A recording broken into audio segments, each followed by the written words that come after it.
Latina Leadership Podcast, the podcast made for Latinas by Latinas, with Anjelica Cazares, Carolina Arenas, Diana Ruby, Jacqueline Villagomez, and Sonia Ramirez. Get comfortable, amiga, and enjoy the conversations. Hi. For those who don't know me, my name is Anjelica Cazares. I am the founder of the Latina Leadership Podcast, and I am here today. Oh, I am your host for this episode. I am here today with Liz from Pulso Project. Liz, I've been trying to reach you for quite some time now because I love what you guys do. Introduce yourself, please, to the audience. Thank you so much for having me. Yes, I'm Liz Alarcón. I'm the founder and executive director of Pulso, and we are a media outlet that shares history, culture, and commentary by and for Latinos that you are not going to find anywhere else. So I founded this outlet 5 years ago to fill the gap in what we were seeing and also not seeing about Latinos anytime we turned on mainstream media. So our mission really is to elevate Latinos, to build pride in our contributions to this country, to sometimes talk about the bad things that were done to us too, because we got to know our history so we don't repeat it. But also to remind Latinos that we already have everything we need to be a force that's even bigger, more powerful in this country. And that's what folks will find if they go to at Project Pulso on any digital platform. Thank you. So Project, how long has it been in existence? Since 2018, so it's been 5 years now. And in those 5 years, oh my gosh, we've changed and evolved so much. And we have a team of 12 across the country, all Latinos who are creating this content every day and running the show. So so you're the founder, right? Yes, yes. Why? Just why? Why did you? Why? I don't know. I ask myself that every day, like, why? This is so hard. It's so hard, but it is the best job in the entire world. There's nothing else I would rather be doing. And you know, cuento largo corto is that I come from a mom who was a journalist. So I am the daughter of a single mom who was in the newspaper business and then in TV here locally, and I grew up in the newsrooms with her doing my homework after school. So I always had this media bug, but I went on to study international relations and then a master's in Latin American studies, thinking I was going to be like US ambassador to Venezuela one day where my family's from. And then 2016 happened. So my trajectory to connect my media roots and my IR and political background really coalesced when I saw the former president called Mexican racists, and that was on mainstream media, that same media that sometimes perpetuates negative stereotypes about us. And I was like, I got to do something. I got to do something and connect my two worlds to create content that doesn't continue to perpetuate or to amplify those negative things. And so that's really why I'm here. I do not come from an entrepreneurial background, but I do have a fundraising background and then worked in the media while I was in grad school. And I'm a political being, and so all those things connected, and somehow we're still here. I've come across Project Pulso many a times. I think before the pandemic and then during the pandemic, I did start to see a little bit more. What was the shift during the pandemic that I started to? I obviously see it in my feed more, but I started to see the tone change. It got stronger. Yes, Angelica, you are not wrong. I think 2020 was a pivotal moment for all of us existentially, personally, and professionally, and for Pulso as well, right? We then went into covering more news stories. We went into addressing disinformation, which was rampant in the Latino community, and we also went into some stronger tones because it was a tough political campaign, and we are unapologetically progressive, but we're also nonpartisan, right? So there is that line there that our values are very much pro equity and pro the rights of Latinos and Black folks and LGBTQ folks, and a lot of people who were being hurt during that tough time. And so for us, it's like we are not going to be apologetic about saying that there's racism in the Latino community, for example, and Black Lives Matter. Like, if that is something controversial and political, then like this is probably not your platform, because to us, that's about human rights, that's about dignity.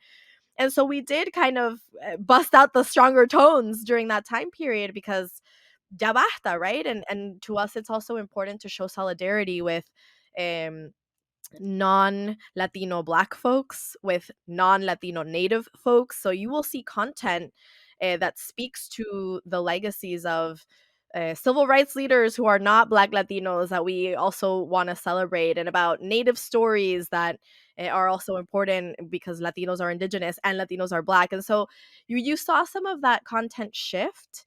And then we shifted again after the pandemic. People were saturated with news and disinformation, and so we do much less news now. We do commentary. So if there's something that we want to say about a current event, we'll do that.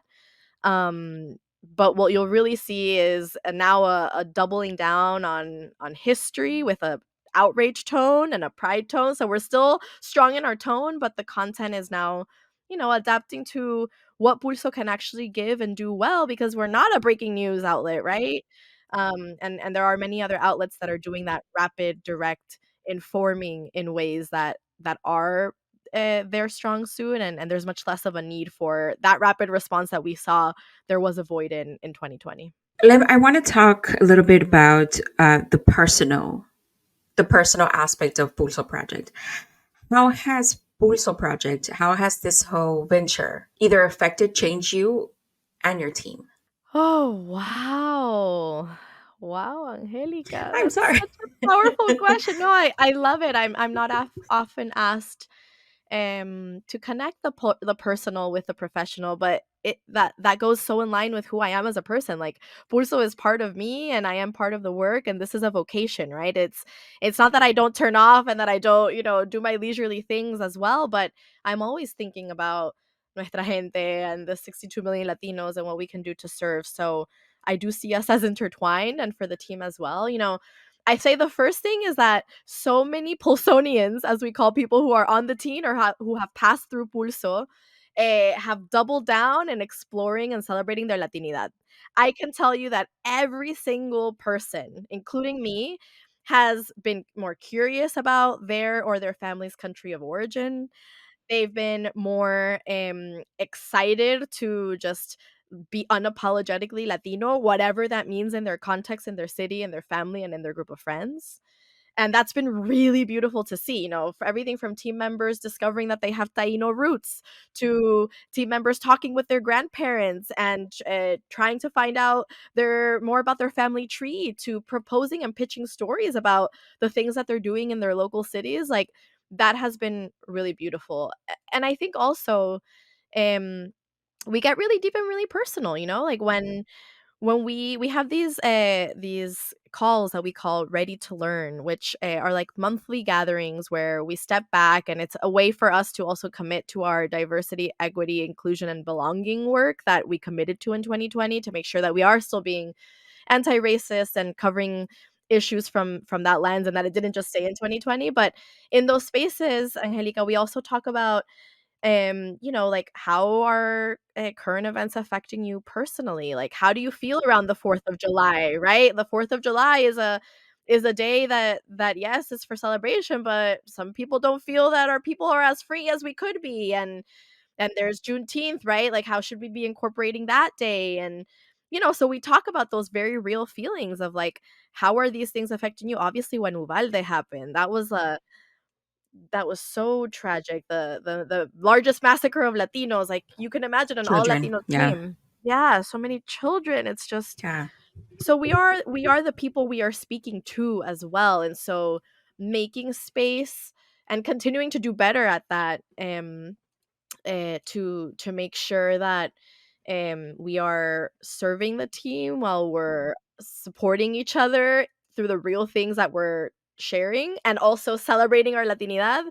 I think that's that's all part of the work too. Yeah, I like that. So it's a monthly like coding that y'all have just to check in on each other. Yeah, and to discuss, again, issues. We have an agenda. We usually have a topic to cover. The next one is actually happening within a week of this conversation, and we'll be talking about the Israel-Palestine conflict and the conflict in Guatemala. So again, very touchy subjects that a lot of workplaces shy away from, but we want to lean in. We want to lean in and just hear what people are feeling. It's a hard place. It's a hard position to be in when you see what's happening to Palestinians, but you see also kind of sort of the point of the Israelis, and it's a hard place to be where you don't know. You see the injustice. Obviously, we see it, but then you also think, well, there's a lot. I don't quite understand a lot of it, and I don't even know where to start or how to understand that. So when your group, when your team comes together to discuss such a difficult topic like this, does it ever get? And of course, y'all keep a lot of this offline. But does it ever get to a point where maybe one disagrees or doesn't agree with what goes up with Pulso?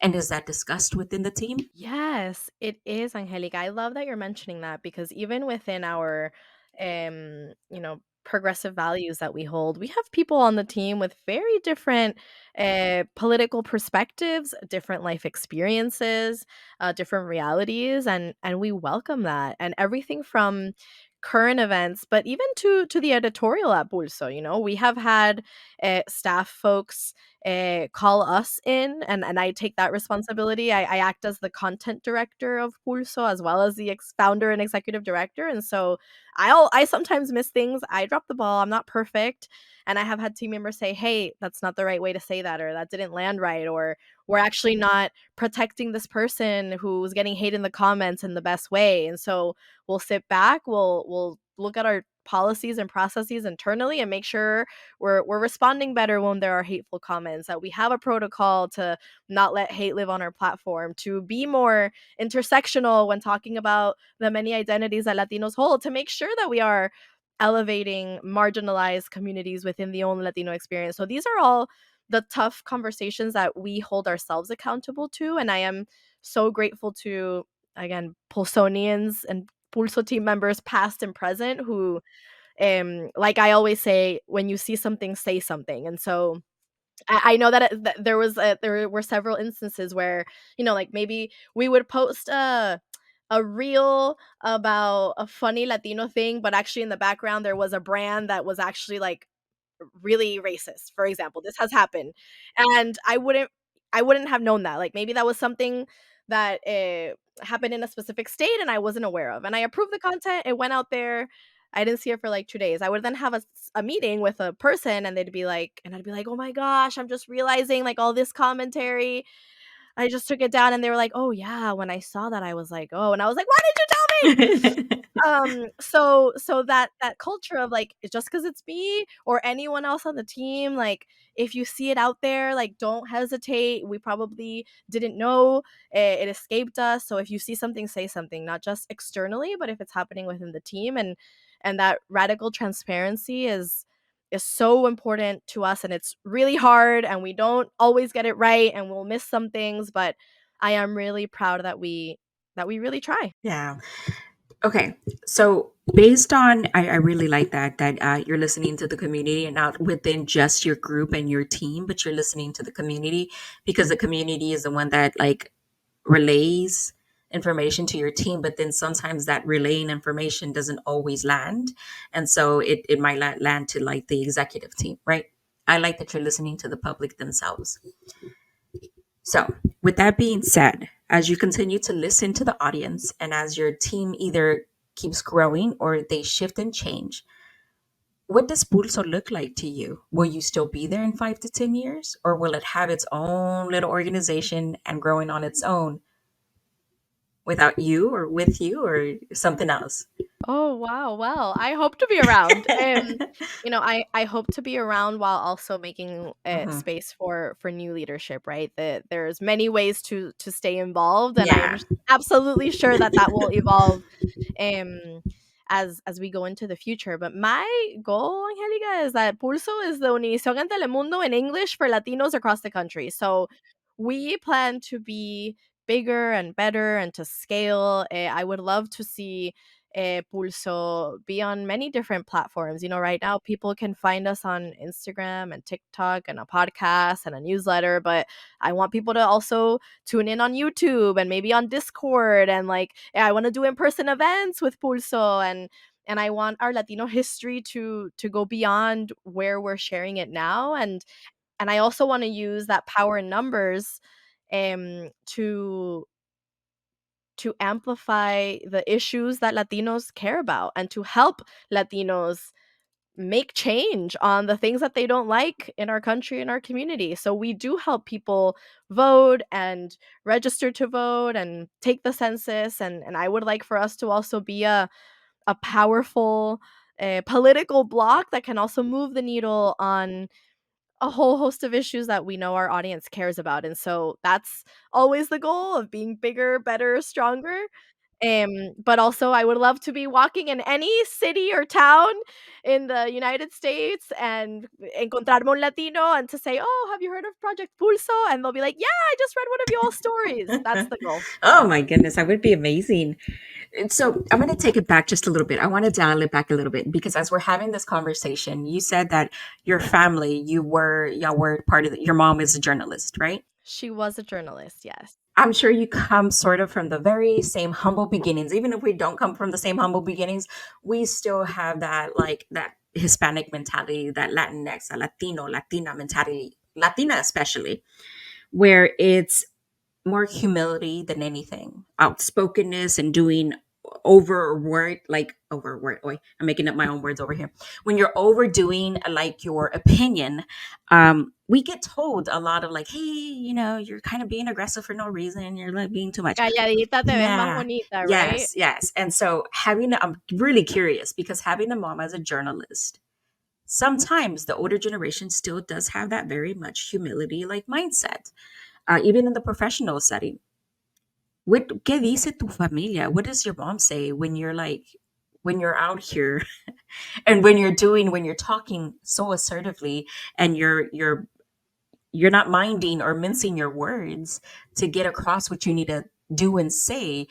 Does it come from your mom, or does your mom like, oh my god, this is too much, like there's more graceful way to do, and that's always my mom, there's a graceful way to do things. I'm like, yeah, I don't want to do that. Oh my gosh, Angelica. Well, I know my mom is proud of me from up above. She passed away 10 years ago, and she no, I love talking about her, and it absolutely comes from my mom. I in large part do what I do because I felt like she had so much more to give as she started her career, and so I feel like in many ways I'm continuing her legacy. And if she were here, I think she would still even look twice and ask me, "Are you sure you want to say that in that way?" But the rest of my family, honestly, Angelica, they don't really know what I do. Like so many Latinos, They don't know what we're doing. my family's probably just like, allá anda en la política, doing something. Like, especially my grandma, right? She's like, salúdame a Biden. I'm like, Grandma, I don't work for Biden.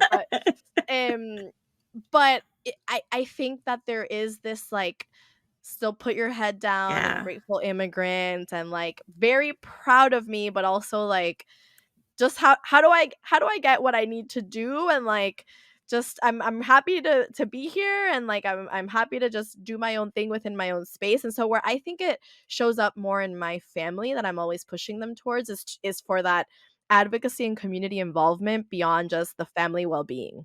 That's where I think it's like in my family in particular, it's like, well, no, we emigrated here. Venezuelans are new immigrants to the United States. We've just been here the last like 20-25 years, right? I was born here, but I was the exception. And so there's this like, okay, we just need to like get our financials straight, make sure the kids are in school, like get our money right, get our house right. I understand where that's coming from, and I'm the one saying, but like, there's this policy, or there's like this event, or like, vote like this, or make sure to even vote.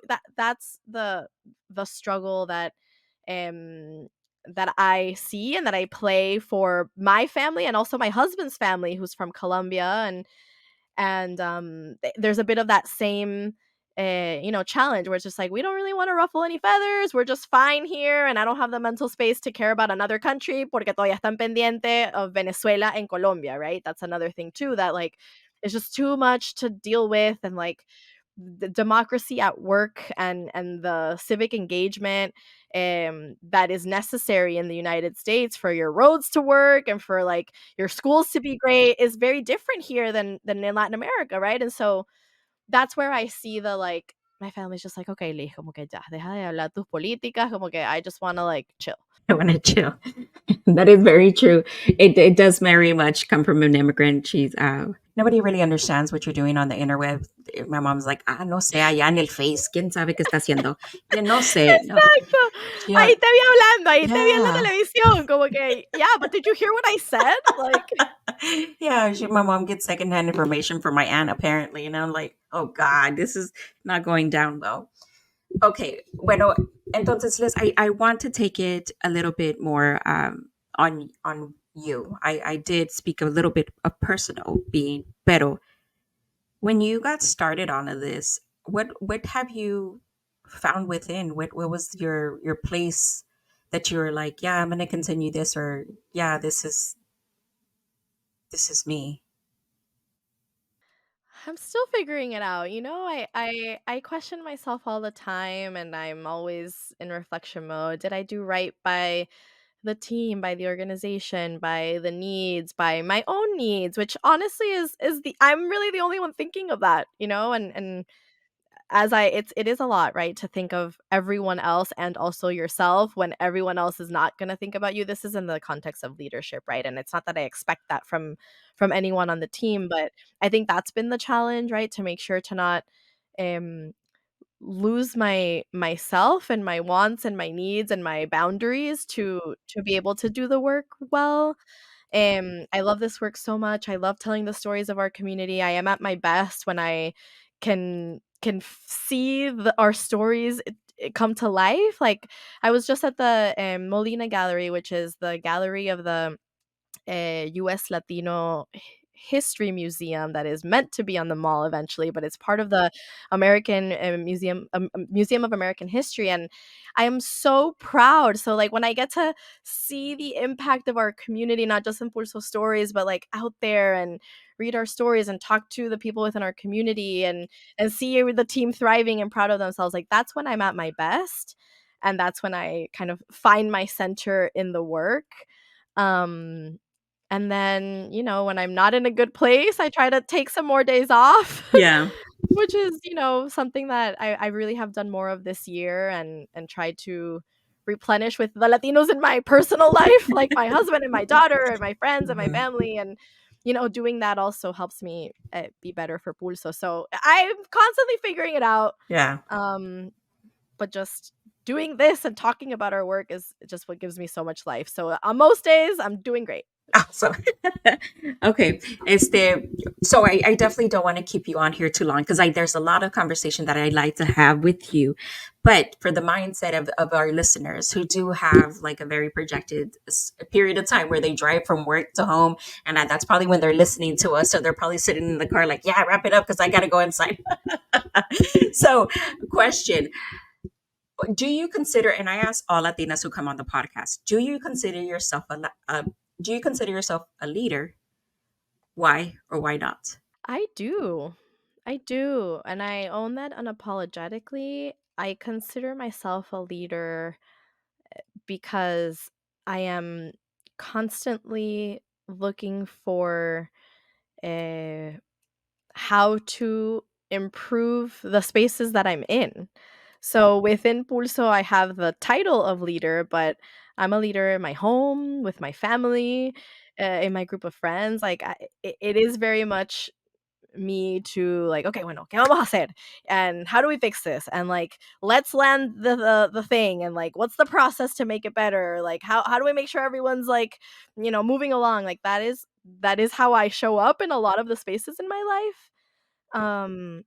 And so that's one of the reasons why I consider myself a leader, from that doing.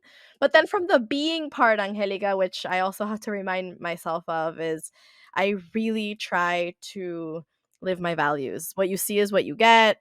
and there's no agenda behind the agenda. I really don't have anything to hide, and I'm really proud of living that way. And I do see that as a leadership quality where, you're gonna get the full me, and I really am being and living and embodying what I share and I say. So I would say that. Nice. Thank you. I love the way you just put it up in a bowl. Thank you. I appreciate that very much.